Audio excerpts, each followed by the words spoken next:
নমস্কার, আমি পাঞ্চালি। কালকে থেকে আমাকে এই রামনগরের ব্লাস্টের পর অনেকেই ফোন করেছে, কিন্তু আমি সবার ফোন রিসিভ করে উঠতে পারিনি। আমি সত্যি নিজে এখনো প্যানিক অ্যাটাকে আছি। আমি অফিসে ছিলাম, চোখে নিজে স্বচক্ষে দেখিনি। জাস্ট আমার কাছে আমার ঘরের একটা সিসিটিভি ফুটেজ দেখে আমার এই অবস্থার খারাপ। তো আমি যে সেজন্য আজকে মানে ব্লাস্টের পরের দিন একটা ছোট্ট ভিডিও সবার সামনে তুলে ধরছি।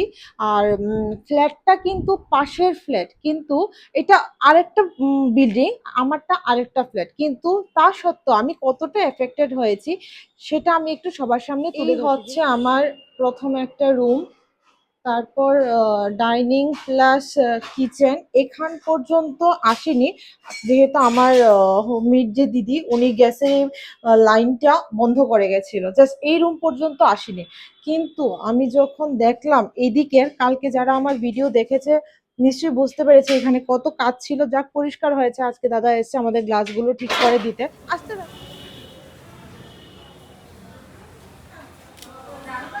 তারপর পুরো গ্লাস ভেঙে সব আজকে ঠিক করাতে হচ্ছে, কারণ কালকে রাত্রিতে আমরা এইভাবেই ছিলাম পর্দা টানিয়ে। আর কতটা এফেক্টেড হয়েছে, আমার গ্রিল পর্যন্ত বিকিয়ে দিয়েছে, এই যে গ্রিলটা। আর ওয়াল তো মোটামুটি ফেটেছেই। আর যে বিল্ডিংটার কথা বলছি এখানে পুরো কাঁচ ছিল, আর গাছগুলো পুরো জ্বলে গেছে। আর এই যে এই হচ্ছে মেইন রুমটা যেটার মধ্যে ব্লাস্ট হয়েছে। আমার ফ্ল্যাট থেকে যেই রুমে ব্লাস্ট হয়েছে, মানে এটা তো হচ্ছে আমার রুম, এখান থেকে 2 হাতের ডিস্টেন্স, 1.5-2 হাতের ডিস্টেন্স। নিচের এই অবস্থা, কাঁচ ভেঙে আমার তো জানালার এই অবস্থা। আর যত কাঁচ ছিটকেছে, ফার্স্ট ফ্লোরে বেশি ক্ষতি হয়েছে, যত কাঁচ ছিটকেছে সব কাঁচ এখানে। আর কিছু কিছু ওদের টিনের চালেও মানে অনেকটা ড্যামেজ হয়েছে, কিছু এখানেও ছিটকে পড়ে আছে। আমার গাছগুলো পুরো ঝলসে গেছে, আগুন কিন্তু লাগেনি, পুরো ঝলসে গেছে। আর কাচের বাড়িয়ে আমার ওয়াল পুরো ডিজাইন হয়ে গেছে, এতটা ফোর্স ছিল। এবার আমি যাচ্ছি নেক্সট রুমে। এই রুমটাতে সবচাইতে বেশি ক্ষতিগ্রস্ত হয়েছে। আমার এখানে সিসি ক্যামেরাও ছিল, কিন্তু আমি বেডরুম বলে আগের দিন করেছিলাম কি, ক্যামেরাটা অফ করে রেখেছিলাম, ভেবেছিলাম বেরোবার সময় অফিসে যাওয়ার সময় অন করে দেব, কিন্তু ভুলে গেছি কোনো কারণে। হয়তোবা ভগবান হাতে ধরে রক্ষা করেছে, যে হয়তোবা দেখলে আমি এমনিতেই প্যানিক অ্যাটাকে আছি। রাত্রিতে আমার আর তাতেই কারোর ঘুম হয়নি, শুধু ভয়ই লাগছে আমার ঘরে ঢুকতে। আর সেজন্য বোধহয় ভগবান আমাকে দিয়ে ক্যামেরাটা অফ করে রেখেছিল, যে দেখলে বোধহয় আমি আরো সহ্য করতে পারতাম না। এরপর আমি কালো পর্দা টাঙিয়েছি। আর তার আগে যে পর্দাগুলো ছিল সেগুলো পুরো গলে, একদম আগের ভিডিওতে বা ফটোতে যারা দেখেছে পুরো মেল্ট হয়ে গেছিল। এই যে পুরো, যাক গিয়ে তবে কি, কারো আমরা ঘরে ছিলাম না সেটাই রক্ষা। না হলে এই কাঁচ যে কোথায় ভেঙে পড়তো। কারণ এই জায়গায় ফ্লোরে অনেক সময় অমিত গরম লাগলে শুয়ে থাকে, এই কাঁচ যে ছিটে কারোর উপরে আসেনি সেটাই বেশি। আর এইখানে কি হয়েছে, এই যে আমার যে বাথরুমের দরজাটা, কেন এই দরজাটার মধ্যে এফেক্ট হয়েছে, এই যে বাথরুমের বাথরুমেরও ক্ষতি হয়েছে, কোমরটাও কিছুটা ভেঙেছে, এই গ্লাসটাও ভেঙেছে, এখানে পুরো কাঁচ। ইস, এই যে রুমটা মেইন ব্লাস্ট যেটাতে হয়েছে, এই যে রুমটা বলতে এই রুমটাতেই ব্লাস্ট হয়েছে, যে জন্য ফোর্সটা আমার এই বাথরুম দিয়ে এসে এই দরজাটার মধ্যে ফোর্স করেছে, করাতে দরজাটা কাঁচই কাঁচ, পুরো কাঁচ। তো এই দরজাটার মধ্যে ফোর্স করাতে এই দরজাটা না ছিটকে, ওই যে দেখাচ্ছি, এই ওয়ালটায় বাড়ি খেয়েছে, এই ওয়ালটায় লেগেছে, লেগে এইভাবে পুরো দরজাটা খাটে এখানে পুরো সোজা হয়েছিল।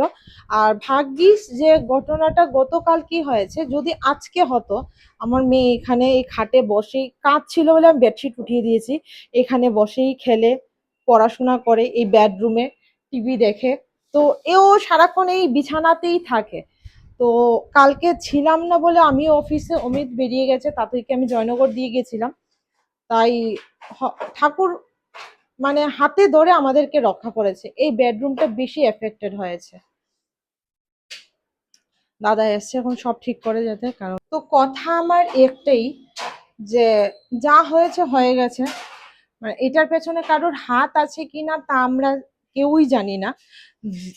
যে ছিল রুমটাতে, ওনার নাকি, ওদের নাকি অফ ছিল, ও অ্যাবাকাসের কর্মচারী, অফ ছিল, সবার কালকে বন্ধ ছিল। হঠাৎ করে যারা অ্যাবাকাসে পড়ে ওরাই বলছিল যে হঠাৎ করে বন্ধ দিয়ে দিয়েছে।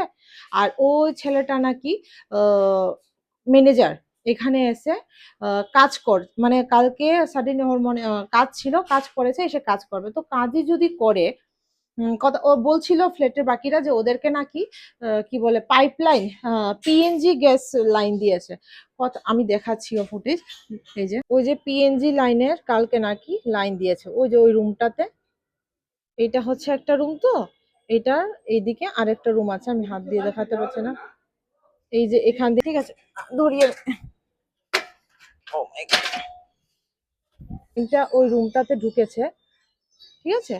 যদি বলি ওরা থাকে না, এখানে অফিস বানিয়েছে, তাহলে পিএনজি লাইন, গ্যাসের লাইন ওরা কি করে নিল বা কেন নিল? যদি নাই থাকে পিএনজি গ্যাসের পাইপলাইনের গ্যাস দিয়ে ওরা করবেইটা কি? অফিসের মধ্যে পাইপলাইন গ্যাসের কি কাজ?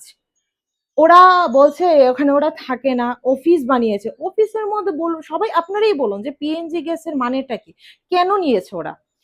এটা কি কোনো, মানে জেনে বুঝে না, মানে অ্যাক্সিডেন্ট তো ঠিক আছে, এটা কি জেনে বুঝে অ্যাক্সিডেন্ট নাকি? আমার মাথায় তো ধরছে না, সেটা ভাবতে ভাবতে আমার আমার মাথা ধরে গেছে।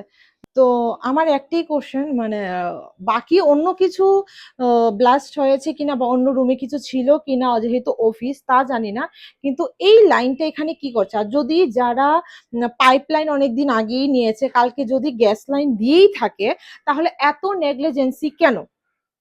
মানুষের জীবন মরণ দিয়ে কথা, আর এটা তো কোনো ওপেন প্লেস নয়, ফ্ল্যাট, মানে পাশাপাশি লাগানো সবগুলো বাড়ি ঘর, তাহলে এতটা নেগলিজেন্সি কেন? বলছিল যে পুরো ঘর গ্যাসে ভর্তি ছিল, ঘরের মধ্যে একটা মার্চেস জ্বালিয়েছে, আর তারপর কি হয়েছে জানে না, কষ্টের ব্যাপারটা আসবে। তো ওরা ফ্ল্যাটেরটা ওরা পেয়ে যাবে, আমরা কি পাবো? আমার যে ক্ষতিটা হয়েছে সেটা কি আমি পাবো? আমি যে, আমার শারীরিক কিছু হয়নি, কিন্তু আমি যে মেন্টালি একটা প্রেসারে আছি, এমনিতে আমি মাইগ্রেনের রোগী। তো বিগত 10 দিন ধরে আমার এমনি মাইগ্রেনের অ্যাটাক আসছে, মাথা ধরে আমি ওষুধ খাচ্ছি, ডক্টরে দেখিয়েছি, কিন্তু থেকে উঠেছে এখন পর্যন্ত আমার চোখে ঘুম নেই। আমার মেয়েও কালকে রাতে ঘুমোয়নি, ঘুমোতে পারিনি আমরা। হয়তো বা বলতে পারে যে এত টেনশন কিসের, কেউ কারুর তো কিছু হয়নি তোমাদের, তোমরা ঘরেও ছিলে না। হ্যাঁ ছিলাম না, কিন্তু এই যে মেন্টালি যে এফেক্টটা পড়েছে, সেটা সেটার দায়ভার কে নেবে? তো সবাইকে একটু বুঝে শুনে কাজ করা। আর এত ফ্ল্যাটটা যারা দেখেছে, যারা এসে গেছে, একদম একদম মানে লাস্ট পোর্শনে ওরা রেসিডেন্সিয়াল এরিয়াতে কমার্শিয়াল হিসাবে অফিস বানিয়েছে, সেটার পারমিশনই বা কি করে পায়? এটাই আমার কোশ্চেন থাকলো সবার কাছে। ঠিক আছে, প্রথমে বলেছিল যে ওরা কেমিক্যাল কিছু ইউজ করছে, হেন তেন, যাই হোক, কিন্তু ওরা এত ভেতরে এসে এই কি বলে অফিস বানায় কি করে? অফিসের কি ওদের কাছে, অফিস যে বানিয়েছে ওদের কাছে পেপার আছে? বা অফিসও যদি বানিয়ে থাকে, তাহলে পিএনজি লাইন এখানে কি কি করছে? যে আর যদি পিএনজি নিয়েই থাকে, তাহলে ওইটার যে লাইন দিয়েছে, দুনো পার্টি, আমি মালিকেরও বলবো আর পিএনজি লাইন যারা দিয়েছে ওদেরই বলবো, দুজনের নেগলিজেন্সি। সেজন্য একটা ছেলে আজকে মারা গেছে। আর আশেপাশে আমরা যারা আছি তারা মেন্টালি, ফিজিক্যালি না হলেও মেন্টালি ভীষণ এফেক্টেড হয়েছি। সেটাই আমার বক্তব্য। আমি সবাইকে এক এক করে ফোন তুলে কি আর কিছু বলার মতো আমার মুখ, মানে মাথায় কাজ করছে না, যেহেতু আমার ঘুম নেই, মাথা ধরা। তো সেজন্য আমি একটা ভিডিও বানিয়ে সবার সাথে শেয়ার করলাম।